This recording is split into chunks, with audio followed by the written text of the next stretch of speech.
could Angel be for Reebok what Jordan was for Nike? Are we playing 2K? Yeah. Because what is going on?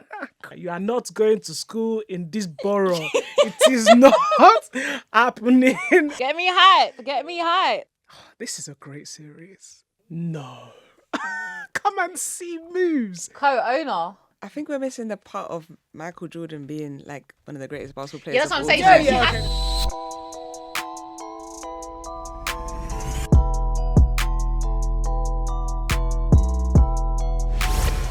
Welcome to the Modern Ball Show, House of Nay Saga, supported by Spotify. Shout out to the team for that. It's episode 37, and I'm Ola. I'm Paige. I'm Sevian. Yes, and guys, we're racking up the numbers, man. 37, We're here. We're out here. Thank you to all of you guys that are rocking with us. We are going to be talking about Game 7s, Celtics. No need to talk about the Lakers.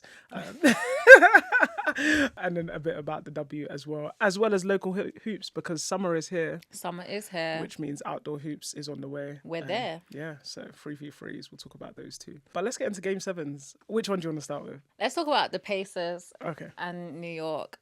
All I got to say is congrats to New York. They made it through a lot. Brunson put on a hell of a show. Yeah. Early in his career also. Yeah. I think he's set the bar up for them next year, and I'm excited for them, honestly. Yeah. I think when we had Mo on the pod and he was saying, would Jamal Murray be Jamal Murray without Jokic?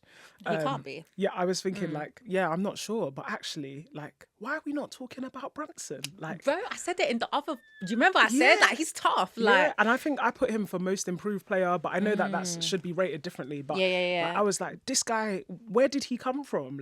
As in, the Knicks have never had a hope in hell. Last year he showed, it's been a couple postseasons, where he's shown he can really ball out. He's a hooper. And what I like, he's not really relying on anyone else. He makes the team great. Yeah. Kind of like how I feel about Ant. Yeah. But we'll get into that. Yeah. But can we talk about the injuries? Because the Knicks have gotten here with I think they had 4 of their starters. One of their stars, yeah. Yeah, but I think in terms of injuries that they're either playing through or not playing through, they had at least 4 players over the course of the series out. Meanwhile, they got to Game 7 and they played that game, they won it.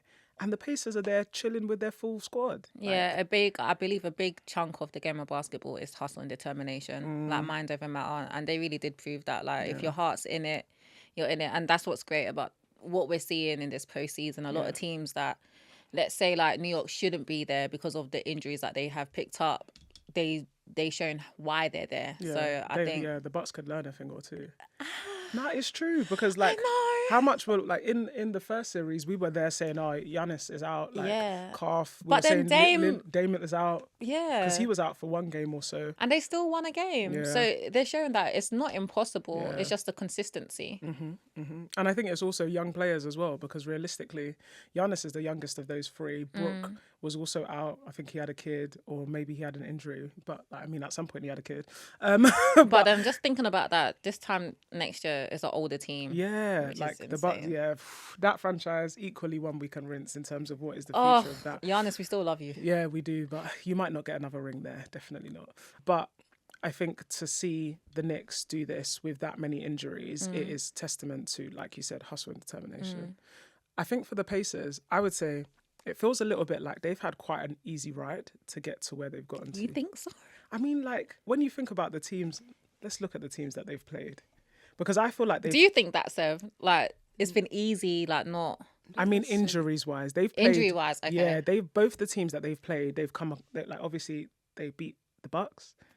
Injuries. And now they got here again with the ability to go through and had that many injuries. And now they're playing the Celtics, Porzingis isn't in at the moment. Exactly. I think they've really benefited from injuries. God is I'm giving you a chance. Yeah. Take it. But arguably, you could say that the Bucks benefited from the same when they got a ring. But this is not Pacers year. It can't be, in my opinion. Absolutely not. Yeah, there's too many tough teams. Absolutely not. But yeah, I think the Pacers have benefited from injuries.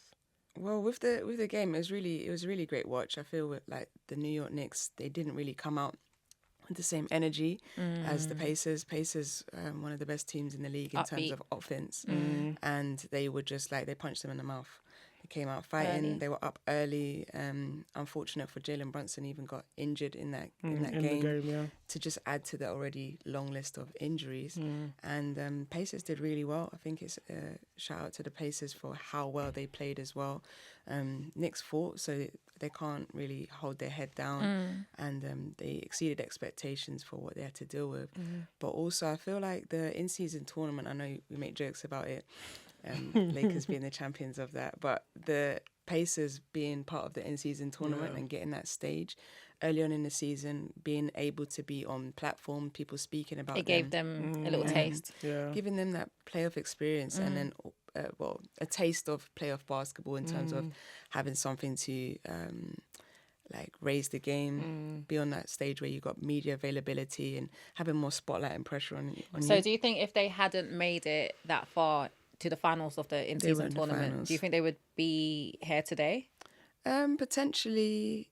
They might have got to the same place, but I feel like it's prepared them better for this stage. Mental stage. It's prepared them better for this stage, but also it gave a spotlight to the team to bring in other players. So it's like, okay, you guys are ready for this stage. You guys are people I want to play with, and it allows other stars to be like, okay, there might be we can work with you. And Tyrese Halliburton kind of used the in-season tournament as a like free agency pitch. Like, this is a team that you can come and play with. It's true. Yeah, it's true. Well done to See, the I'm Pacers. enjoying it out there. And they did. I mean, they did well to also like. They went from like none of their games being televised on national TV to now that happening. Like no one was watching Pacer games till essentially the in-season tournament. That was the first time. Extremely attractive team because of their potential. So excited about that. Fun games to watch. Really fun games to watch. Yeah, definitely. But Celtics, Pacers, like what are we? Well, saying? Do you know what? Their game was good. It was, and that's what I feel like for Pacers to get a chance in this series, they have to play how they played last. Was it last night? Because my mind is all over the place with these games. It was like this morning. But so I watched the like 40-minute thing this morning. But they have to, like, they can't let Celtics be comfortable at no given moment. So they do have to keep pushing, and that's the only way they're gonna get scores. They need scores and stops, like snappy ones also. That's the only way I think they're gonna have a chance. Do I think the Celtics are gonna win this series? But I think it'll go up to 6. Okay, in six. How about you? I think it could go to 6. The Pacers do a very good job of advancing the ball, and they kind of don't let anybody set up the defense, and so they're quick to get buckets, and they already had a close game yesterday, took it to overtime. So I feel like they're not going to make things easy for the Celtics. That's why I can't disrespect and say it will be 5 or under. I feel like, even 5 is a lot of games, but I do think it would be 6 maybe. I hear that. I do feel like Celtics have had an easy ride. They deserve it because they're the top of the table. So of course, like they're supposed to play the teams that haven't come up, but also equally injuries. Like they played a Heat team without Butler. They then played a Cavs team that they dominated, and I think a Cavs team that, whilst they've worked really hard this season, they don't have the depth that they need to have probably entered into a final. Absolutely. In that number, I think if Cavs were potentially actually in a different number, if they were 5th, for example, rather than they had entered in at 4th, then maybe we would be seeing a Cavs Celtics conference final. But luck of the draw means that they're out there. But I feel like Celtics easiest path to the final, man. It's literally theirs to lose. Like, well, that's what happens when you finish on top. And it has been the case for the last 3 years. So do we think they'll come out on top, or should we come back to it? No, we'll come back to it later. We'll come back to it. Okay. Let's go back to the other game 7. Let's go back to the other game 7. Okay, the one that we all stayed up to watch. Timberwolves, Nuggets. That game was insane. 20-point deficit. That game's going down in history. Do you know what? You really got to give it to Ant. He was struggling. I think he had like 2 points for the longest, and it just wasn't his night. But he has such a nice dish game, and what he's gonna do, he's always gonna attack. So even though like it might not be falling, he's always going to attack to the point where you're gonna be tired. So when it comes down to you're now on offense, you ain't got nothing to give. But shout out to that team. That was insane. The Nuggets put up a fight. Jokic had like 14 rebounds at the half. Are we playing 2K? Yeah. Because what is going on? Crazy numbers. That was insane. I was like, what? Yeah. This man just... Yeah, out there. And you know what it is? I also think a part of it is Shaq saying what Shaq was saying about how he's not athletic. Because all of a sudden, man is blowing by people. He's dunking in situations. It's like he can hear the podcast. Do you know what I mean? Yeah, he was like, all of a sudden, he was like, nah, like, I'm going to show you how athletic I am. And even I think in one of the post-game interviews, they were asking him about how, like, why this change. And he said, I've always been that guy. It's not my fault you doubted me. And I was just a bit like, not you. Like, we've never seen this. Maybe because he didn't have to do it. Yeah, now he has to do it. And I was like, no, I rate it. Like, a little bit of character. We like that. But he really came through for that team. But like we said, the whole way through, the thing that was winning it for the Nuggets, in my opinion, was transition. Was transition plays. They were getting the balls quickly. They had Jokic, who has like floor general, as in his court vision is wild, his passing ability wild. I do think the connection between Jamal Murray and Jokic is one of the best in the league for sure, and 100%. That's why they get far. Also, it's definitely like a co-star to their success. But I think like Wolves clocked it by game 5, and I think when they clocked that, all of a sudden they were because the first 2 games we saw them playing defense and locking that down. The next 2 games or 3 games we saw how now they were transitioning the ball to make sure that they wouldn't be in those situations.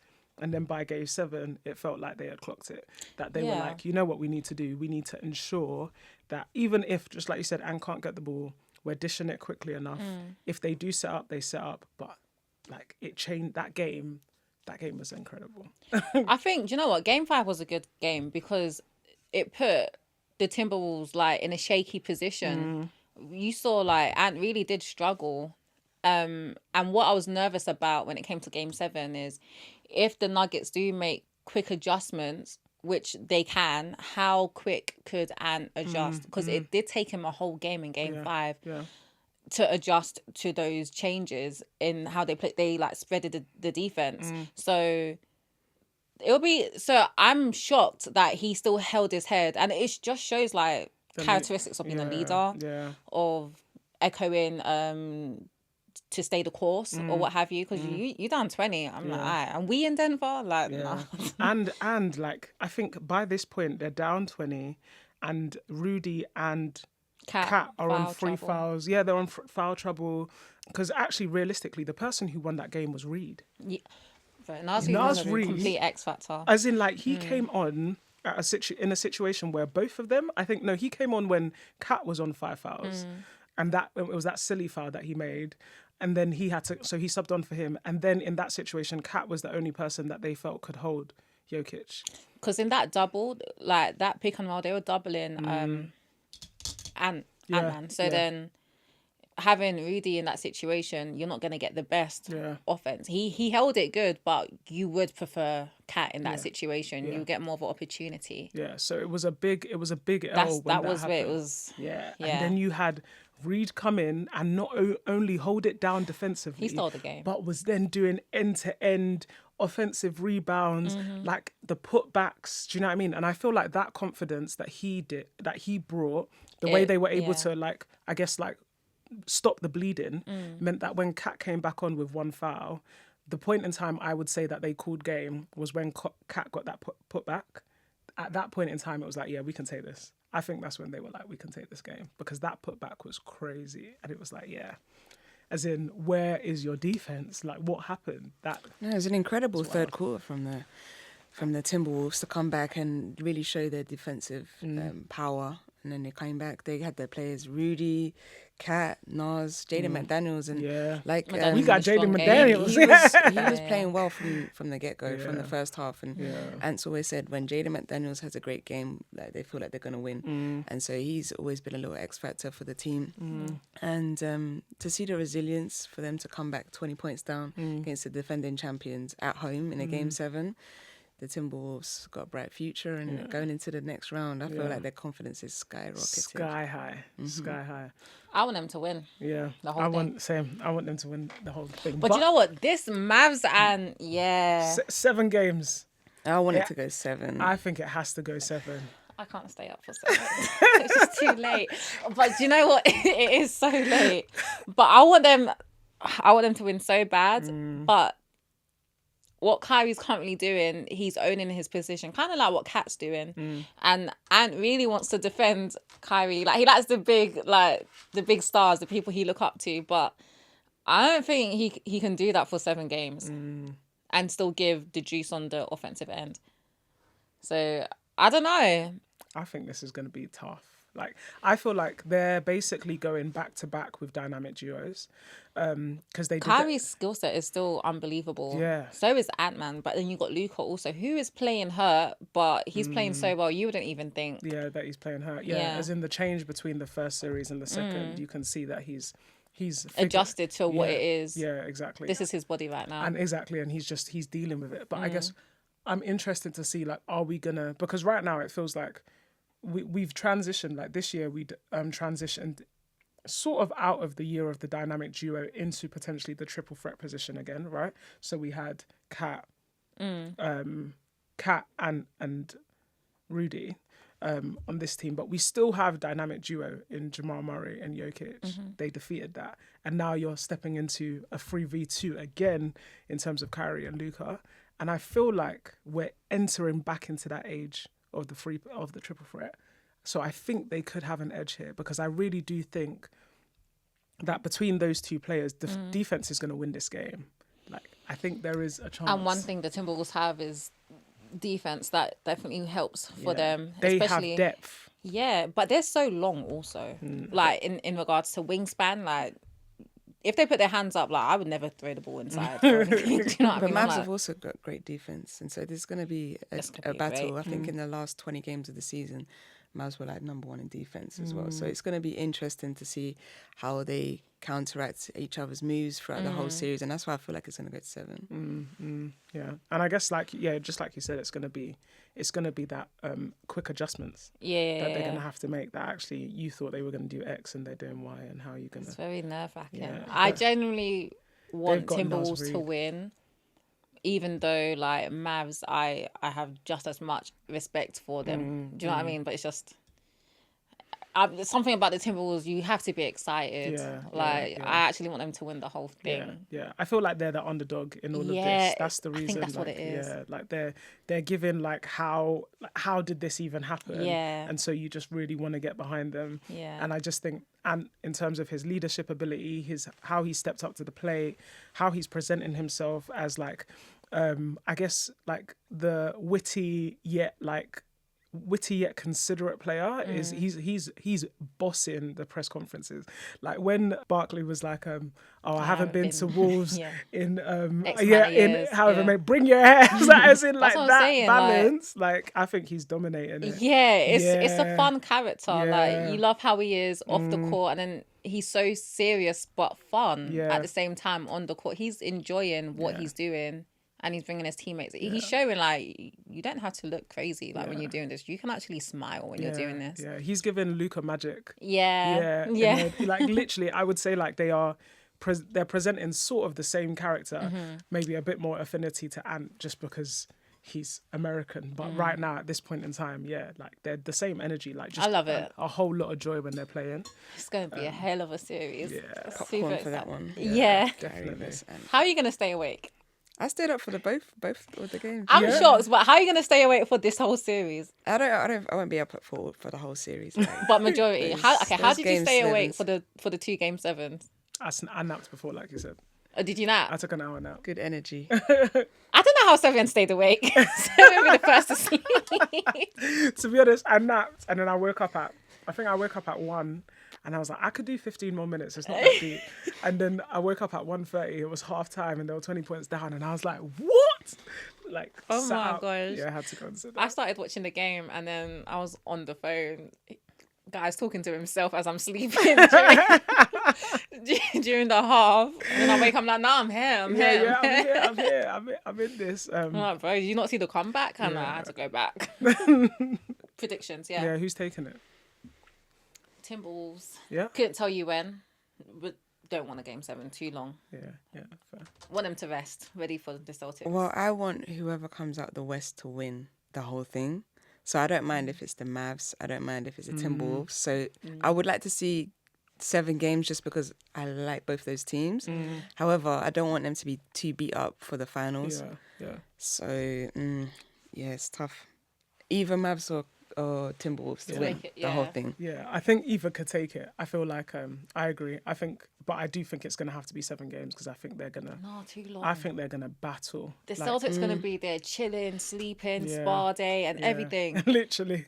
And then not necessarily though. I think Pacers might go to 6 games. True. Yeah, okay, fair enough. I did say I did want that. So, yeah. They already had an overtime but Boston's home, so... Yeah, it's true. They're going to fight. Start off like that. Like I said, they just got to be upbeat. They can't let the Celtics be comfortable. They're going to make it definitely hard for them. Yeah. I think it is going to be... I'm putting it on Wolves. I'm putting it on Wolves in 7, mainly because I think we're in the era of triple threats again. Yeah. And that makes me really sad because I really feel like Kyrie deserves it after this year. I feel like the last few years that he's had, for him to come and reimagine himself like this has been a beautiful thing to watch, but I just don't think they can do it. And I feel like, I mean, at the end of the day, they got through to the conference finals. Yeah. I feel like I would love a ring for him in this year, but I just don't think it will happen. So would I. I would love that for him, especially because he's one of my favourite players ever. I think his time is coming. I think with everything he deals with off the court and him now finding himself and readjusting himself, as Sevian said, being that mature player, like putting himself together. I think there's more to come out of it. I wouldn't say this is his last chance. It's not like with KD and stuff. I feel like okay, if you don't leave that team, like you're done. Yeah. So I think him and Luka have brewed up something for us to be excited about. Yeah, so, next season. Yeah, it's true. I would like the Timberwolves to take it all. Because the route that they've had to take to get to the finals, taking down the Phoenix Suns with KD, Booker and Beal, the supposed big 3 over there, and then taking out the defending champions. That's a route. And if they take out the Mavs as well, that'll be a really great story. So I'm rooting for the Wolves. Yeah, it's true. And I'm happy they took out those Nuggets. Jokic said we're going up against with arguably 2 defensive players and all-stars.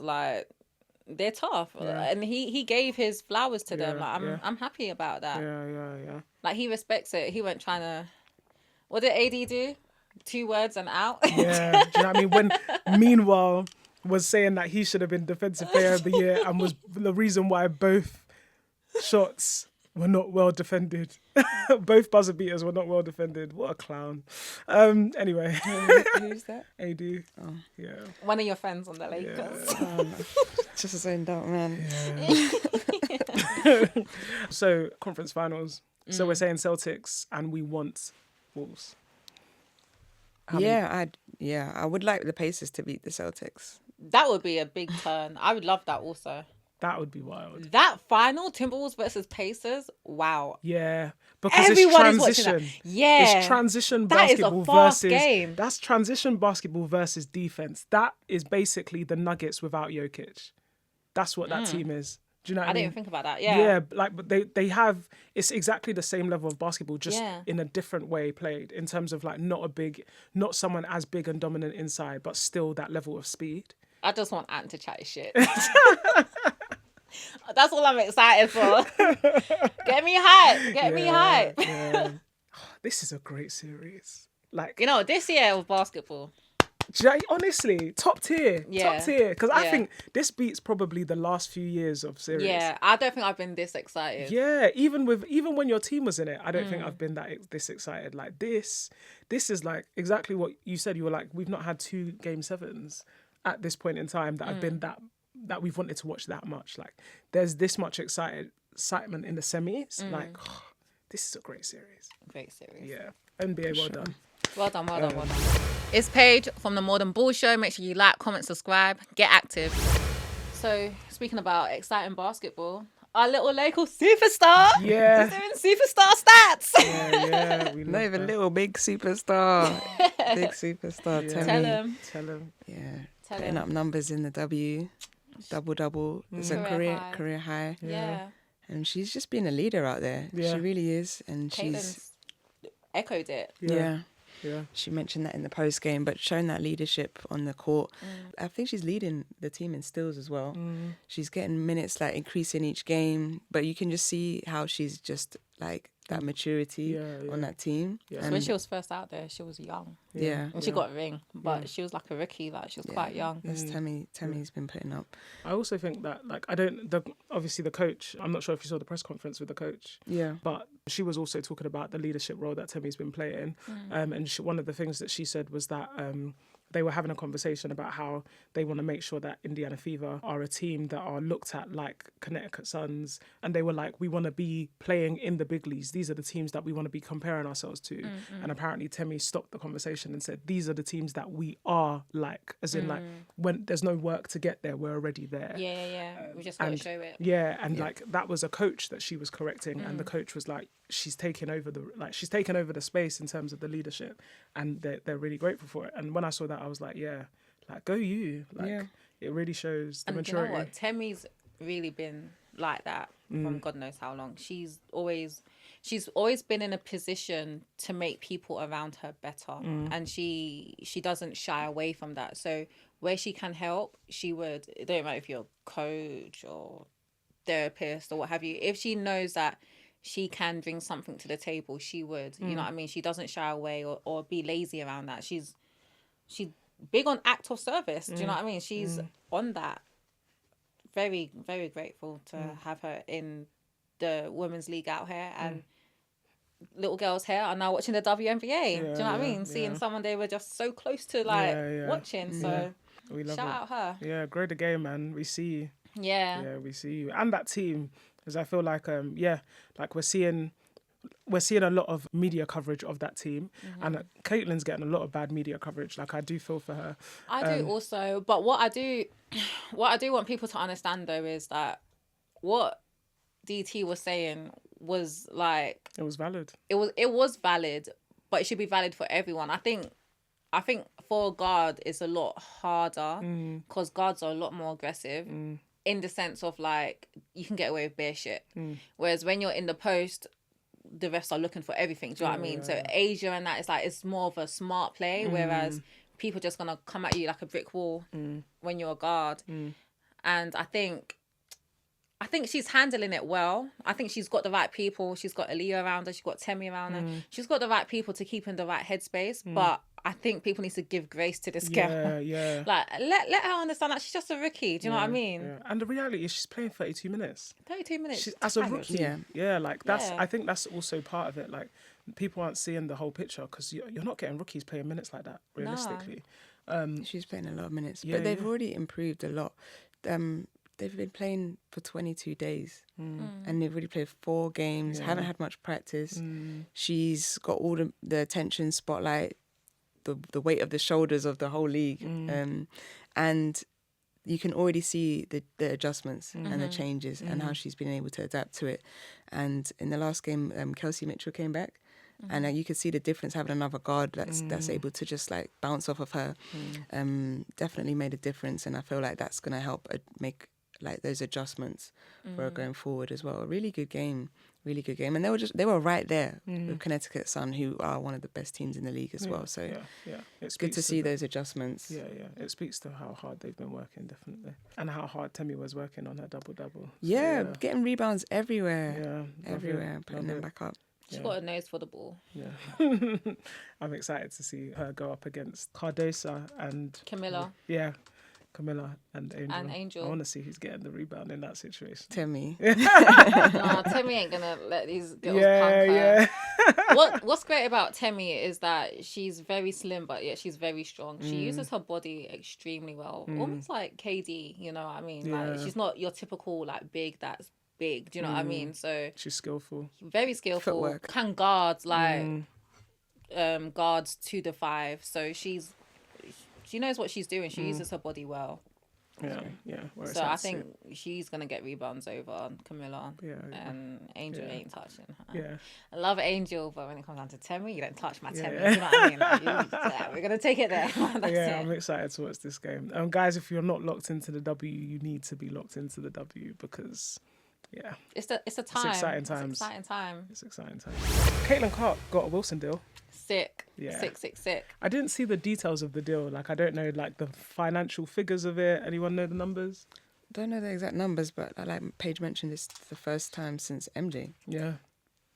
Wild. And the campaign was, like, it was sick. Like, I think the sentence, I don't have it in front of me, but the sentence said something. It was basically about the fact that, like, she's basically been playing with Wilson balls from, like, when she was young, from the driveway to the NCAA to the WNBA. And it was like, yeah, like, sick campaign. Super exciting. Yeah, super exciting for her. To be the first girl to do it also. Yeah. The girl's only like, what, 22?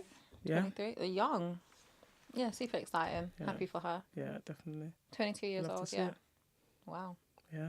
Money in the bank. She's just like retired her whole family. Bro. Like, do you know what I mean? I mean, she did that with the Nike deal, but like, she's been doing it since college. Yeah, do you know what it's I mean? true. It's just insane. Yeah. I was talking about this with someone else actually. When you talk about college, like today compared to, let's say, like 5 years ago, people, like, there's someone who I know had to leave their college situation because things weren't okay at home, and he has to go home and work. Whereas now the NIL deal gives you opportunity to be that star and still look after things at home. Like, I think that's such, I know there's so much like pros and cons with the NIL, but I think that just shows how it's so beneficial. Because it's like now people can continue to get their college degree or even play at a college level and make sure things are okay at home, given how talented they are. Do you know what I mean? I think that's such a blessing for college athletes. Even though I know like people entering the portal to see what deal they can get, but people are looking after their families. That's where it's like, okay, maybe it's worth it. Yeah, definitely. Because I think like once upon a time, I guess going to college to play basketball or whatever sport you were doing was like, you didn't know that there was this would come from it. The only thing that you would expect to come from it was potentially the ability to go pro, and that was like what are the stats? I think it's like 0.85. You know more than me. Yeah, I saw some crazy stat that was like, I think of the people that like play sport professionally, like 0.85 of them will enter the NBA and 0.45 will enter the NFL. And it's like, so realistically, if you go to college to play that sport, as well as the fact that maybe you love it, you've got a very slim chance of bringing that sort of bank home. So now being in a position where you could do that in college, and then you can then decide that you want to go and like do a like an MBA at some school, and then go into sports marketing and continue to bring that sort of cash in because your name is out there, that is a game changer. And then you have a level of expertise when it comes down to sport. If you're doing like, I mean, school to a certain degree, like you're kind of forced to know how the sport works. So it's like no one can play with your money. Yeah, exactly. You can now even like, you could be in the same class as someone that got an NIL deal and be their manager. Boom. You're raking it in. Like, there's just so many more possibilities. Yeah. I love it. To see it. Okay, so Angel Reese is officially the co-owner of a soccer team in the United Soccer League. So this has just come through as we're doing the pod, which is sick. And so she now holds a stake in the United Soccer League's Washington, D.C. Power Football Club. 5% stake. She paid cash. According to a source, that's what this says. Is that a Twitter source? No, this is sportico.com. Oh, okay. Lit. I'm doing hot new hip hop. Not her being on hot new hip hop, but no, I love that for her. That's big. Like, she's in her investor bag from early. Let's deep it. This girl can like sleep at 30. Yeah, I mean, she can sleep now. She can sleep now because isn't she like, obviously she's part of Reebok. Reebok obviously need to go through a massive rebrand in order to become But her profitable. shoe is lit. Have you seen it? I haven't seen the shoe. Yeah, I mean, I don't know if it's, I think it's like a prototype. Like, it's actually nice. Okay. I'm buying it. Yeah, definitely. Before the cake drinks. Yeah, I'm buying that one. Yeah. It's mad. It looks nice. And Asia's, yeah. No, not before the Asia's. No. You're not buying it? Not before Asia's, no. Oh, not before. But fair. I was like, what? I'm buying Asia's first. Yeah, fair. It's going to be black Air Forces with Asia's name on it or something. Whatever it is, you're buying it. But no, that's sick. Like, I think the one thing I was thinking as soon as this got announced and like we were talking about it was, when is Serena Williams going to buy a WNBA team, please? Maybe she needs some boss meeting with Angel, and maybe both of them. Yeah, slide in. Yeah. Or the Valkyries, she might be. The Valkyries, she might be interested. Yeah. That's true. Where's she based though? Who, Serena? Yeah. Isn't she LA? Yeah. I know she's from Compton, but I don't know where she resides at the moment. Yeah, it's not too far. Could be. Could be. But Yeah, major shout out moves. to Angel Reese investing. That's a making big moves. move. Yeah, that's a big move. Do you think she has like a financial advisor? I think it's Shaq. Definitely. You think it's Shaq? Yeah, because you know Shaq is like Shaq, big dad to her. like, but yeah, as well as Yeah. that, but he is he was the only single serious investor in Ring. Yeah, you know, Okay, I didn't Ring know doorbells. Yeah, he was like one of the main reasons that they have gotten to where they are. He's like again a serial investor. He makes him and Mark Cuban. yeah, and Serena like have like And a Magic portfolio Johnson. of like amazing investments. But Ring is probably the one that you will know the most about. What do you lot invest in? I invest in Apple and some other stuff that I just can't remember unless I look on the investment. On thing. the investment, Yeah. yeah, same. It's majority just like stocks. I mean, it's majority things that are clear. Like, as in, it's not going to be. I don't do risky investments. That's not me. No, I just whatever Marketing Mondays say, I'm like, okay, let me have a let me look. do that. Yeah. I'm not gonna lie. I have a BitGet account, but some of those coins, I'm like, nah. I don't know if I believe this article. So, I'm gonna go crypto one more year. After that, I'm taking my money out. But nah. I'm getting scared. Yeah. But shout out to Angel, man, because she's doing big things. I'm pretty sure she's got her money on crypto. She needs to give us lessons. To be fair. I would take financial advice from Angel. Yes. She knows what she's doing. Definitely. And I'm happy that she's a young girl, girl color, black girl, and she's making huge investments. She's making sure she's making generational wealth. Yeah. She's making sure she's secure. Her family's secure.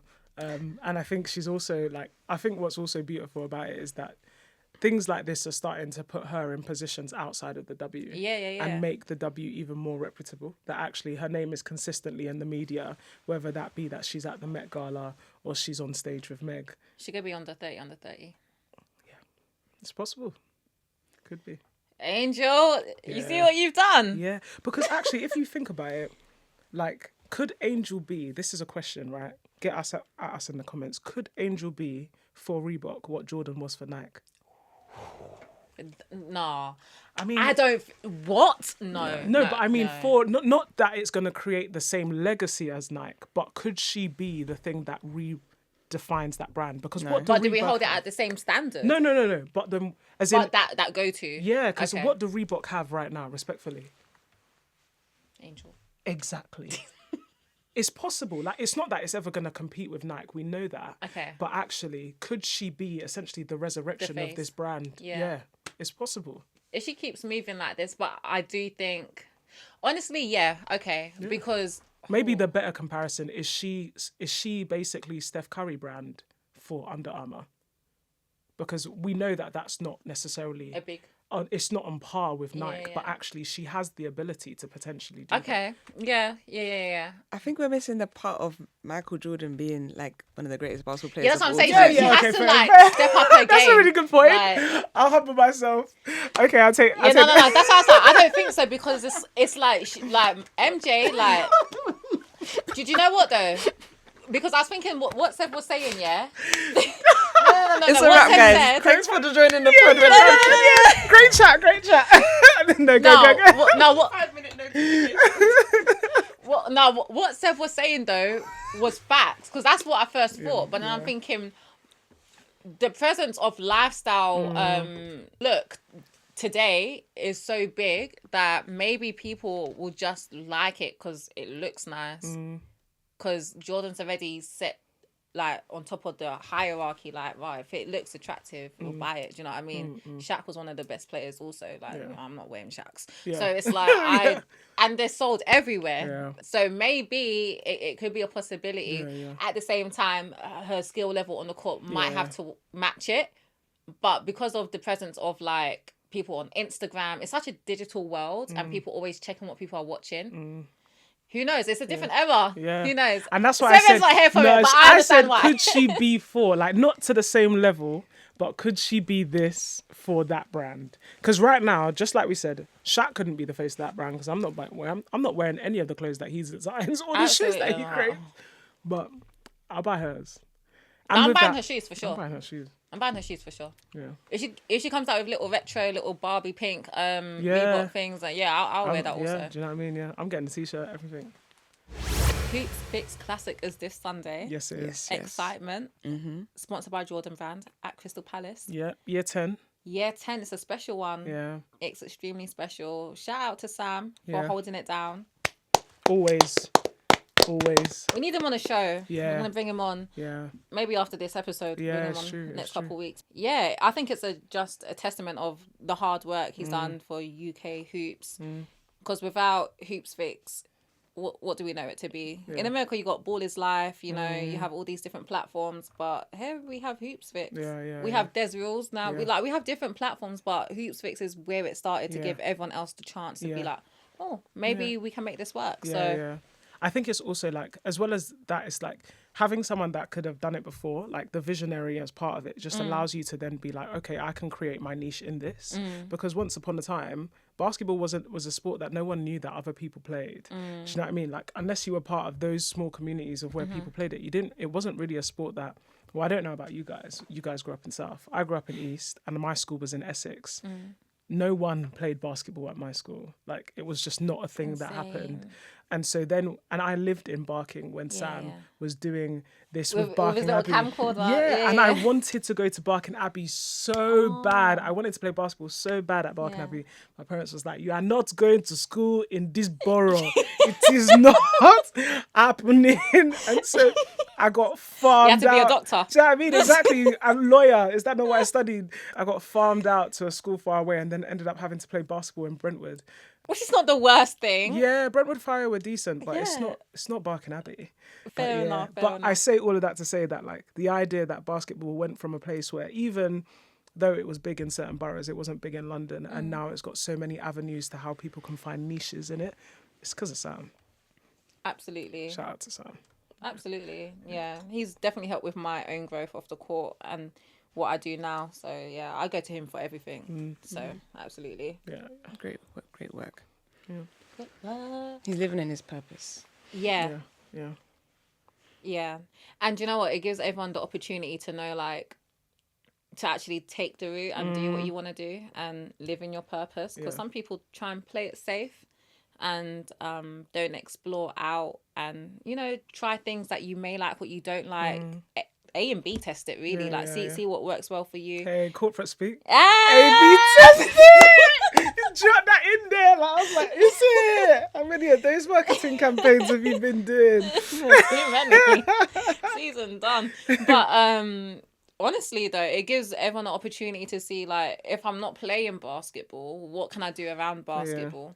It doesn't even need to be basketball. It could be football. It could be anything. Like, there's so many opportunities off the court, whatever the court is, like, what you may find attractive. Like, so it's interesting. We've been talking, obviously, about A/B testing and corporate speak and so on. You rocked the BBL playoff final. Oh, Well done. thanks. well I was Shout out running to you. around with the little Shout out to earpiece you. on the radio. Yeah, we saw you guys. If you don't know, the BBL final was British basketball league, that's just, Yeah, sorry. It's okay. sorry. BBL. We did well all season, though. All season, Proud of you. fair. Thank you. No fines, please. But That's the British okay. Basketball League final happened last weekend, and Paige was there from morning to evening, and probably many days beforehand, rocking it, making it happen. And you were responsible for the majority of the assets that came out as well. Yeah. Yeah. All the static works. So happy it got people's attention to come in and actually purchase a ticket. Yeah. Almost sold out. Yeah, So like even though there 15K. was bare tweets saying it was empty, hello, how are you going to take pictures when people are leaving? Yeah, Like, yeah. Or when people hadn't basketball, British arrived. basketball memes, allow it. Like, Yeah. stop it. Yeah, because you guys sold, like, you said 15K tickets or something like that? 15.3k in a Yeah. 16k venue. Love that. So Love that. really, really good. Yeah. Really good stats, Yeah. good metrics, merchandise sold really well. But more importantly, the basketball sold. The game, the girls' game, they blew out Newcastle. Yeah. We expected it. London Lions, congratulations! Yeah. Congratulations to Abby, who picked up MVP. Yeah. It was a great game. I didn't really get to watch much of it because I was running around. But from what I saw, did you enjoy? Yeah, it was a Was good you able game. to? Were you at No, work? I was working. Yeah. Well, it was you a already knew blowout how game. that was going to go. So Yeah, that's fine. Yeah. But you know what? Newcastle started off really strong, which is good. One thing about London, they're always going to attack and put a difference on the scoreboard. So happy for them. That's their fourth in a row. See what happens next year. Because, there's some different changes that are going to happen. So let's see what happens. It'll be interesting. Yeah. But Cheshire... Who did you want to win? I always wanted London to win. Like Really? we've been sitting there going to all season long. Yeah, we've been going to yeah. the games. We've been watching them grow, and we've been learning the plays. Right? Like, do you remember that game? There was one game that Paige and I were there, and I was like, "Watch, he's gonna kick it out. He's gonna come forward, and then boom, free." And it happened maybe like 3 times In a row. I was like, "Yeah, this is the play. I've clocked the play." And like that's how many games that we were at that we were like able to clock the plays and how they were gelling together. And obviously they went through the period where Decker was injured, but they were still rocking it. So then to see this game, I wanted London to win because I've been supporting them all year. But they nearly threw it away. They nearly lost it. Yeah. Cheshire were down quite a bit. So it was they won by 3. Sam Decker's 3. He's notorious for that now. You can't even say that it was the first one was a fluke. Yeah, like, I think there's like 3 now. Yeah, 3 he's this notorious season. for this game winning shot. Yeah. So super happy for him, especially because his injury situation, him being injured so often, but he shows resilience to always coming back. Yeah. I think that's something a lot of young kids can learn from. Yeah, grasp onto, learn, okay, this is normal. I think another great player is Roel Graham, who plays for Bristol, but he's gone through a series of injuries also. So we haven't really seen him at his peak, but what we've seen so far of him is amazing. So I think it just shows that if you really love it, not even if you really love it, but if this is what you want to do, then do it. Do you know what I mean? Yeah. So super happy for Sam. Yeah. But I Didn't Cheshire had me in my heart. Like it's like it's the underdogs, isn't it? London is my ex-team. Not Home. mad that they won. I feel like everyone's gonna be in my DMs. Not mad that they won. Super happy for them. I just like the thought of, oh, they got the biggest budget. Of course they're gonna win. Like no, like Cheshire still competed. And it was a close game. It wasn't a blowout. But the press conference was the worst thing ever. Oh, really? That started the fire on Twitter. Give us the tea. So Jordan Taylor, shout out to Jordan Taylor, captain of the London Lions, was basically saying, fuck that ain't no rivalry. Like they won 1 game, and because they won the trophy against London Lions. But then, I mean, like, you can't... the one thing I would say is that whilst we completely understand that the London Lions are in, I would say, a league of their own, you can't create the narrative that allows people to say rivalry. Because that's 2 times you've done it now. You lost the trophy. That's you created that narrative. And then you allowed them to come back and won by 3. Like, you've not really done anything to It's not stop the the first narrative. time they've lost to them. They've lost to them also in the trophy in 2021. I'm not going to say it's a rivalry, but as you said, they've created a narrative that they can be beaten by Cheshire. If it's going to be any team, it's probably going to be Cheshire. Yeah. And Newcastle, if they're lucky. Newcastle, they're an exciting team. If they're lucky, like you said. But I don't know. Something about Cheshire is like the underdogs. You kind of want it. It's in your heart. Yeah. But I'm super happy that London came out on top. Impartial either way. Yeah, I mean, sometimes it's nice to watch the underdog. Yeah. And I guess that's why we're all rooting for Ant. Yeah, exactly. So it's literally the get same. It's the same thing. But yeah, London, you can't if you don't want the rivalry, don't lose. Yeah, don't lose. Don't create the smoke. No smoke without fire. Yeah. That's why we're here. Yeah. And what I like about it, I think everyone had a good game. Matt had a good game. Yeah. Everyone played really, really well for London. Equally well on the Cheshire side. Maceo Jack. Yeah. Do I know their name? I don't know the names. I'm not even go there. But they played equally well, and man, it just makes things exciting for British basketball. Yeah. And we had everything. We even had someone get fouled out as well on the London team. Oh yeah, Jordan Taylor. Yeah, Taylor. Yeah. So actually, the game gave you everything you needed.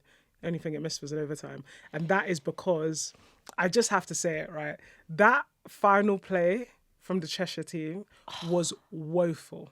Right? I think they were nervous. Yeah, like I understandably they were nervous. So basically that final play, essentially Sam Decker hits the 3, they're 3 points up, maybe 3.6 seconds left on the clock. They call a timeout. Yeah, they call a timeout. They got a sideline ball and everyone's playing hard D.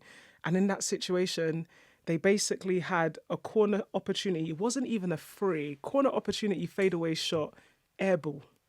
Yeah, and then they got the rebound. Air ball again. Yeah.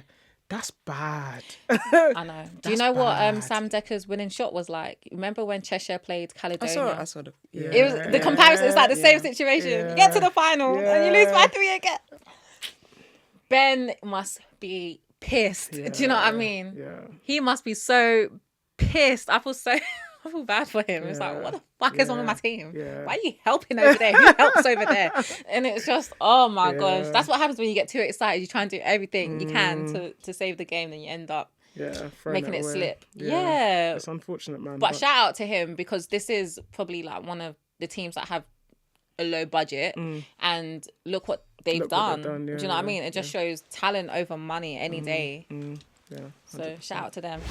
Let's have a chin wag. Chinwag, yeah. So I guess Barking Riverside came down to the team. So for those of you who don't know, I started a team last year because women's sport is often the first to get cut, and we've experienced that maybe 3 times now over the course of the years. And we decided to create our own team, and we got funding for Barking Riverside to do that.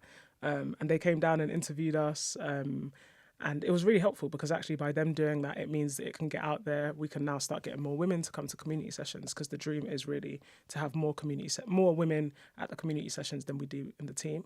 Like, if women from the community sessions that have never played the sport before want to come and join the team because they get there, great. But we want to create that developmental ability to get women from never bounced the ball before to in a community where they love and understand the sport to potentially want it to play professionally.